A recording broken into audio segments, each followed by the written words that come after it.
할렐루야. 예, 주님의 이름으로 오랜만에 문안드립니다. 늘 제 마음속에 보강중앙교회를 생각하면 감사의 마음이 끊이지 않습니다. 어느 동료, 후배, 선배, 선교사들을 이렇게 이야기를 나누어 보아도 파송으로부터 시작해서 지금까지 무려 한 23년이 지났죠. 여전히 변함없이 저를 위해 기도해 주시고 또 그렇듯 변함없이 마음 쏟아 주시고 후원해 주시고 이러한 것들을 생각하면 입이 10개라도 이 감사의 마음을 다 표현할 수 없습니다.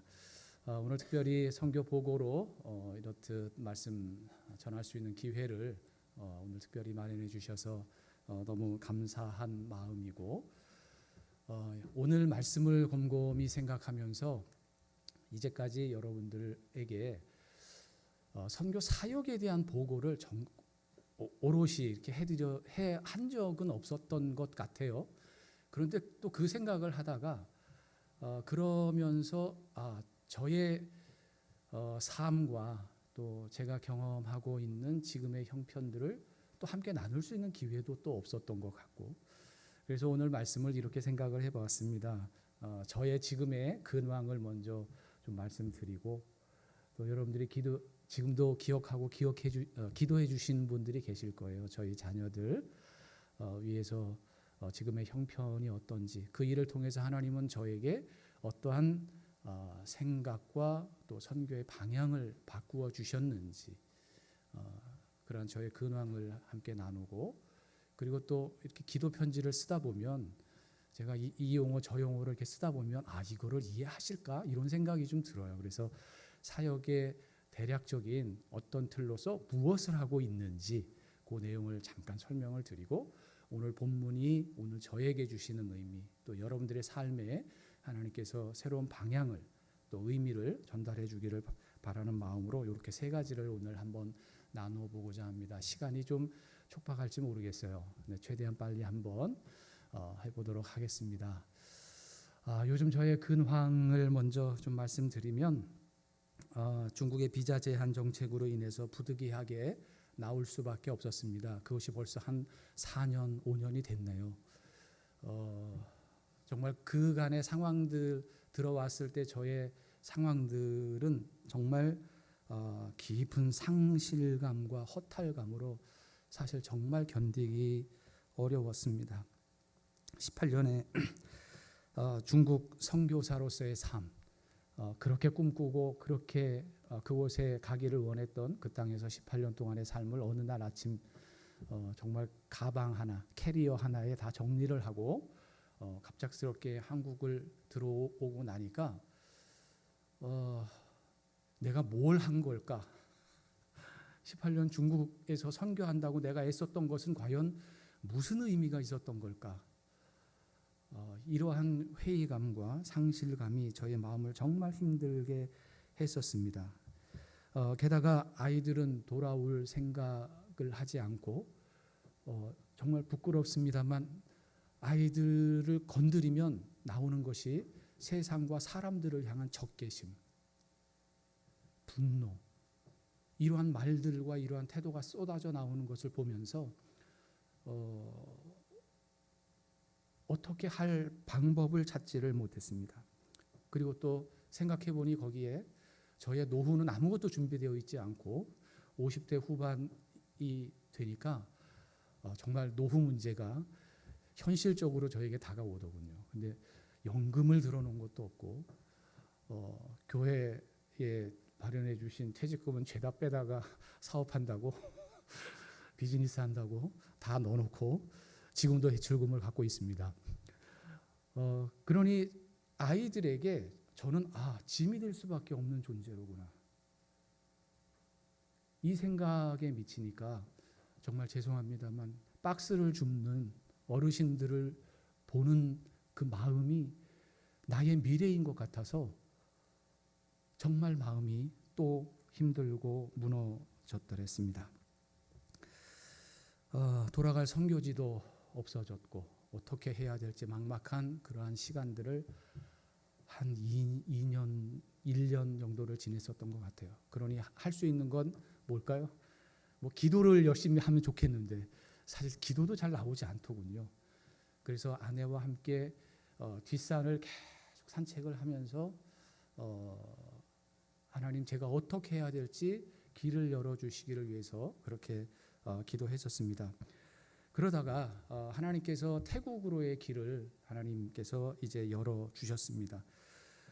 그것도 솔직히 말씀드리면 깊이 기도하고 하나님 앞에 그 뜻을 구하고 하나님의 응답을 받고 간 것이 아니라, 오늘 본문에 보면 마게도냐 사람이 와서 우리를 도우라고 하는 정말 절박한 그 태국 현지에서의 그 도움의 손길, 후배 선교사의 그 정말 간절한 도움의 손길에 일단은 살려야 될 것 같은 마음에 일단 제가 거기에 응답을 했고, 그리고 나서 이제 거기에 안정이 되면 저는 다시 중국 땅을 향하리라 하는 마음을 그렇게 가지고 있었는데, 제가 기도하지 않고 뜻을 묻지 않았음에도 하나님께서 그곳에서 펼쳐나가시는 일들을 또 볼 수 있었고, 그 일들을 통해서 이제 새롭게 하나님께서 이제 펼쳐나가실 일들에 대한 기대감과 그리고 그러한 회복해 하시는 하나님을 경험할 수 있었습니다. 그리고 아이들의 문제는 이단 상담을 하는 그 사역자에게서 들은 말인데, 이런 말을 하더군요. 돌아오는 아이들의, 즉 이단으로부터 하나님께 돌아오는 아이들의 공통점이 하나가 발견이 됩니다. 그 이야기가 뭐냐면 그것이 부모가 함께 있을 때 아이들이 돌아온다는 거예요. 참 이상하죠. 물론 부모와 함께 있어서 더 어려운 가정도 있지만 우리 MK들은 보통 부모들과 떨어져 지내게 됩니다. 그런데 그 부모들이 아이들과 함께하는 시간을 가질 때 그 아이들이 저절로 자연스럽게 주님 품으로 돌아오게 되는 일들을 자기는 너무나 많이 보았노라고 하는 그 말을 할 때, 여기 들어와 있었던 그 시간들이 결코 무의미한 시간이 아니었고, 그리고 정말 감사하게도 아이들의 모습이 너무너무 많이 바뀌었고, 이제 아마 아이들이 태어나고 이제까지 제가 키우면서 이제 아이들 나이가 34, 32, 26입니다. 이 나이가 되도록 이제까지 경험하지 못했던 아이들과의 깊은 친밀감을, 그리고 서로 소통하고 서로의 마음을 이렇게 다독이는 그러한 관계로까지 올 수 있었습니다. 아마 이제 머지않아서 우리 자녀들이 이곳에 와서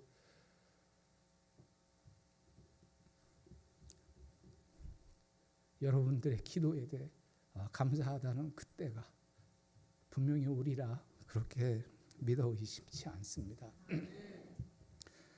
이 자리를 빌어서 기도해 주신 분들께 다시 한번 감사의 말씀을 드립니다. 저는 지금은 제가 우리 아이들이 그렇게 되어진 일들을 저는 누구에게든 이렇게 고백합니다. 그것이 하나님의 은혜였다고 고백합니다. 그게 어떻게 하나님의 은혜일 수 있을까라고 생각할 수 있지만, 이제 그 일을 통해서 저를 변화시키신 하나님의 은혜가 너무나 놀랍고 그리고 크기 때문에 아직 돌아오진 않았을지라도 그러나 이것이 하나님의 은혜였음을 지금은 고백합니다. 왜냐하면 그렇게 되었다는 그 상황을 듣고 저는 정말 미치광이가 되었습니다. 그간의 상황들을 구체적으로 다 말씀드릴 수는 없지만 숨을 쉬지 못하고 길을 가다가 가슴을 쳐야 했던 일들이 뭐 한두 번이 아니었습니다. 그것만 생각하면 제가 숨을 쉴 수가 없었죠. 그러다가 이제 한 10여 년 전쯤이었습니다. 담임 목사님께서, 김병봉 목사님께서 이 자리에 주일 낮 예배 설교를 한번 해달라고 요청을 하셨죠. 그런데 제가 설교를 하긴 해야 되겠는데 이것을 숨기고 설교를 할 수는 없을 것 같아요. 그래서 제가 하나님 앞에 기도하면서 이 모든 상황들을 여러분들과 함께 나누고, 그리고 탕자를 기다리고 있는 아버지의 마음을 설교했었습니다. 그리고 그 이후로 정말 그 탕자를 기다리는 아버지의 마음, 그 기다림, 기약이 없는 기다림. 그 기약이 없는 기다림을 제가 11년째, 12년째 이제 들어섭니다만 그렇게 하고 있습니다만 그것이 아버지의 저의 마음이고 그렇다고 제가 너무 힘들어서 아들을 포기할 수는 없지요. 도저히 포기할 수 없다는 것을 제가 스스로 발견했을 때 그러나 그 기다림이 너무나 고통스럽고 그리고 또 빨리 이루어지기를 바라는 그 조급한 마음. 그런데 이것이 탕자를 기다리는 아버지의 마음이고 그리고 어느 순간 하나님께서 지금 나를 기다리시는 아버지의 마음이 이 마음이겠구나라고 하는 것을 발견합니다. 그리고 한 걸음 더 나가서 또 깨닫게 된 것이 하나님께서 나를 기다리시는 내가 아들을 기다리는 것 같은 이 애타고 고통스러운 마음이 위구르 민족이 하나님 앞에 돌아오기를 바라는 그 마음이라는 것을 제가 깨닫는 순간 저는 제가 선교사가 아니었구나라고 하는 것을 발견했습니다. 왜냐하면 저는 그 우르무치 땅 위구르 지역에 가서 선교의 일을 했던 사람이었어요. 선교의 일을 했던 사람이지 그 민족들을 향해서 내가 내 아들을 기다리는 것 같은 이 뜨겁고 가슴 아픈 통증과 사랑의 마음은 제 안에 눈꼽만큼도 없다는 사실을 제가 스스로 발견합니다. 그래서 저는 선교의 일을 한 사람이지 그들을 사랑한 사람도 아니었고 사랑의 마음도 없었고 그 통증을 전혀 경험하지도 못했고 그러니 저는 어떻게 사랑의 마음을 가진 선교사라고 할 수 있겠는가라고 하는 저 자신에 대한 현재의 모습을 직면하게 됩니다. 그리고 부끄럽지만 저의 이전의 모습이 제 안에 떠오르게 되는데 우르무치 공동체 안에서 여기 바로 옆에 있는 교회의 권사님 우리 사역자의 어머님이 그 교회의 권사님이신데 이분도 신천지에 가셨다는 말을 저에게 했을 때 제가 그 말을 처음 들었을 때 제가 내 안에 가졌던 마음이 어떤 거였는지 아십니까? 오직 못났으면 신천지를 나가. 아이고 이게 저의 마음이었어요. 그 영혼에 대한 안타까운 마음 제가 선교사가 맞나요?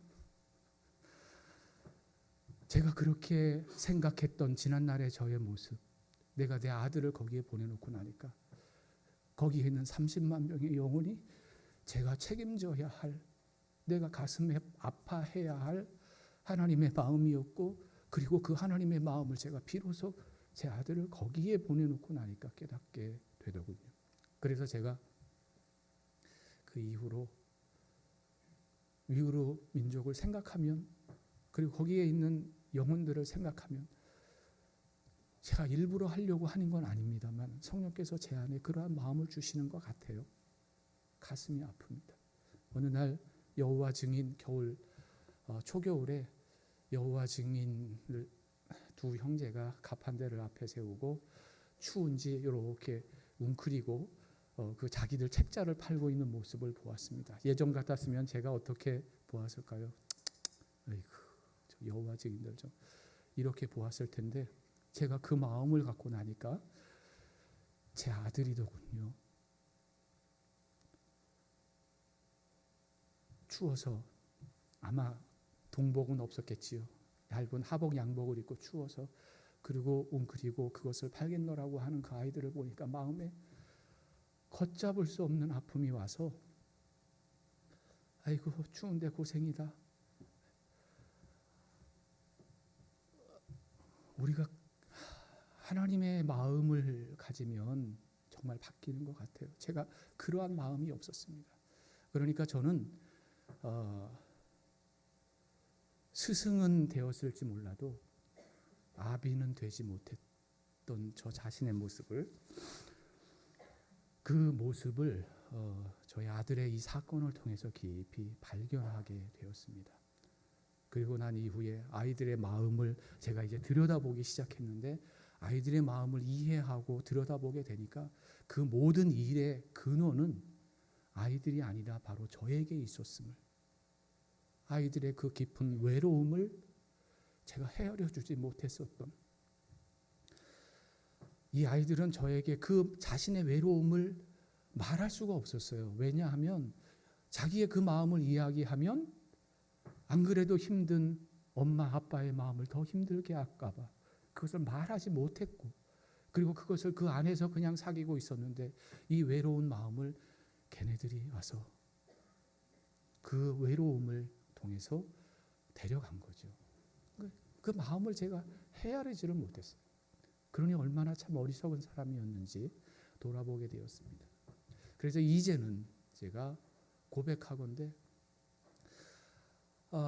정말 그 이후로부터 사람들의 마음을 이렇게 느끼고 공감하고 그 마음을 헤아릴 수 있는 그러한 하나님의 마음을 제 안에 부어 주셨고, 그래서 선교에 대한 새로운 패러다임과, 선교는 가서 일을 하는 게 아니라고 하는 것을 다시 한번 좀 발견하게 되었습니다.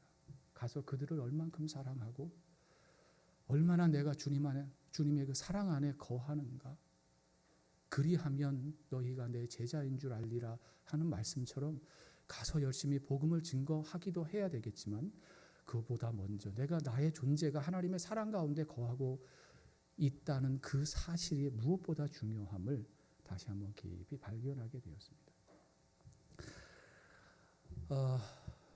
그래서 지금 제가 고백하기에 이 일들은 하나님께서 저에게 주신 특별한 은혜였습니다. 그래서 이 못난 닫힌 저의 눈을 열어주신 하나님의 은혜였음을 지금은 고백할 수 있고, 그리고 그렇게 가 있는 아이들로 인해서 이제 가슴 아파하고 막 힘들어하는 그러한 차원이 아니라, 이제는 돌아올 아이들, 돌아와서 하나님께서 어떻게 저 아이들을 통해서 당신의 영광과 일들을 이루어 가실까 하는 기대감을 갖고 있습니다. 이 과정 동안에, 이 기간 동안 정말 기도해 주신 여러분들께 다시 한번 깊은 감사의 마음을 이 자리를 빌어서 전합니다. 오늘 본문을 보면 이상한 경험을 바울이 2차 선교 여행 때 합니다. 그게 뭐냐면, 그 지도를 한번 PPT를 열어주시겠어요? 그 다음이요. 네. 2차 선교 여행에서 바울이 이상한 경험을 하는데, 그게 뭐냐면 성령께서 복음을 전하지 말라고 막으시는 경험을 합니다. 그리고 또 한 번 더, 한술 더 떠서 예수의 영이 허락지 않았다. 무엇을? 복음 전하는 것을 허락지 않았다. 이런 표현을 합니다. 아니, 어떻게 성령께서 복음 전하는 것을 막으실 수 있는가라고 하는 의문이 들지요. 그런데 오늘 본문을 자세히 보면 성령께서 복음 전하는 것을 막았다의 그 앞에 보면 아시아에서라고 하는 말이 나옵니다. 그러니까 다시 말해서 아시아에서 전하는 것을 막으셨던 거죠. 그러니까 하나님은 바울이 지금 이 아시아 지역에 머물러 있는 것을 원하지 않으셨던 겁니다. 그림에 보면 아시아라고 하는 것이 크게 보이죠. 그래서 바울이 어디로 가냐면 부르기아와 갈라디아로 갔다, 이런 표현을 씁니다. 부르기아라고 하는 건 여기에는 지금 나오진 않습니다만, 갈라디아 바로 이어져 있는 이 지역을 부르기아라고 합니다. 그리고 갈라디아 지역으로 가려고 애를 쓰다가 그것도 안 돼서 어디로 가게 되냐면 무시아라고 하는 거, 저 위에 좀 보이죠? 무시아 쪽으로 가게 되지요. 자, 그런데 그래서 그가 꿈을 꿨던 것, 그가 가려고 했던 것은 뭐냐면 저쪽 위에 흑해라고 보이시죠? 저 흑해의 연안에 있는 비두니아로 가려고 계획을 세웁니다. 아마 제가 바울이었다면 그리고 또 바울의 이제까지의 그 선교의 전략과 방식을 보면 항상 거점을 중심으로, 도시를 중심으로, 그리고 물류가 발달되어 있는 도시를 중심으로 그것이 복음이 퍼져나갈 수 있게끔 했어요. 교통이 편리하니까. 그러면 아마 바울의 생각에는 비두니아로 가서 흑해 연안에, 왜냐하면 이제 배가 있을 테니까 이 배를 타고 흑해 연안의 여러 나라들에 복음을 전할 수 있는 관문이 될 거다라고 생각했던 것 같아요. 그래서 그는 이러한 전략을 가지고 비두니아로 가려고 애를 썼습니다.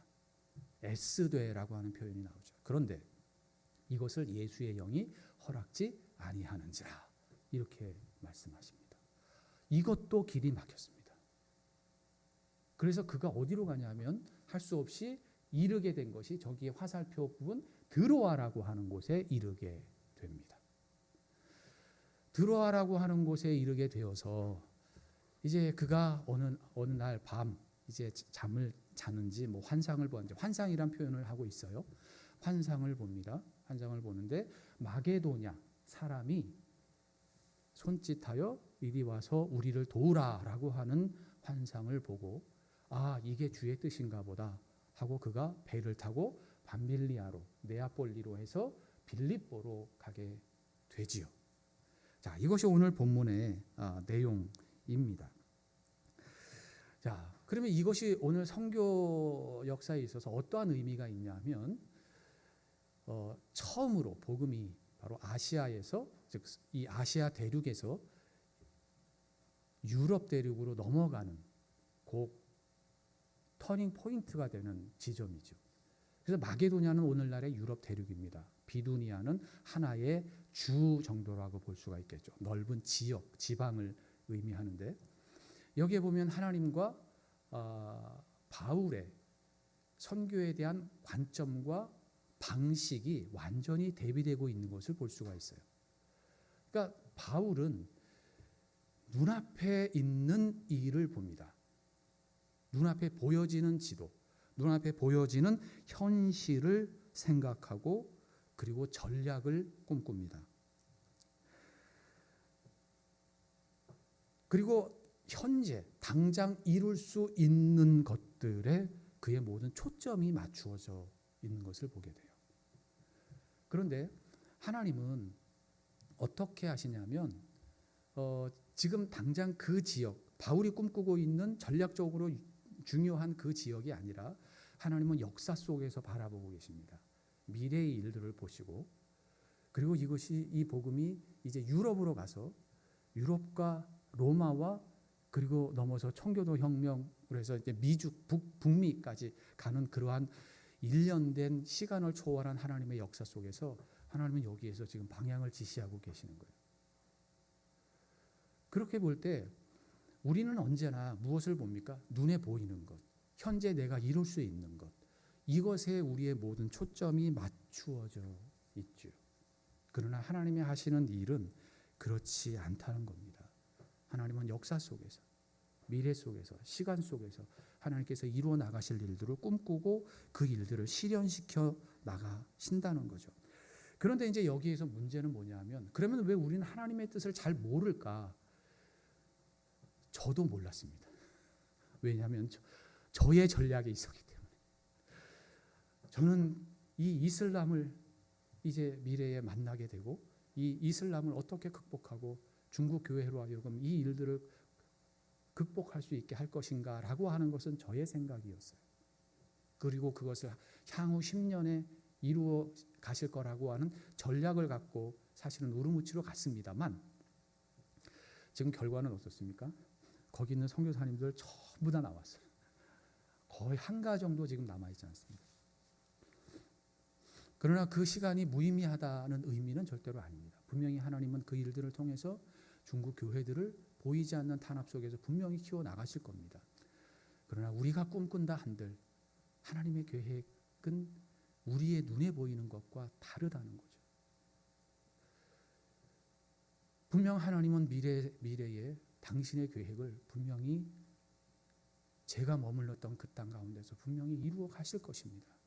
그리고 또 하나님은 저를 다시 전략적인 재배치를 하셔서 새로운 땅, 전혀 생각지 않았던 땅, 태국으로 또 이끌어 가고 계시는 것을 보면 이제는 옛날 같으면 왜 나를 여기에 이끄실까 뭐 이런 궁금증과 그것을 알려고 하는 그 마음이 막 들었습니다만 지금은 무엇을 이루어 가실까, 여기에서 또 어떻게 해 나가실까, 하나님은 그 내가 보지 못하는 미래의 그 시간 속에서 무엇을 계획하고 계실까, 이러한 기대감과 그 일을 이루어 나가실 것이라고 하는, 저는 제가 할 일은 하나님의 이끄심에 대해서 그냥 그 하루하루를 순종하며 이끄시는 대로 가는 것 말고는 제가 할 수 있는 일이 없다는 것을 이제는 제가 고백할 수밖에 없습니다.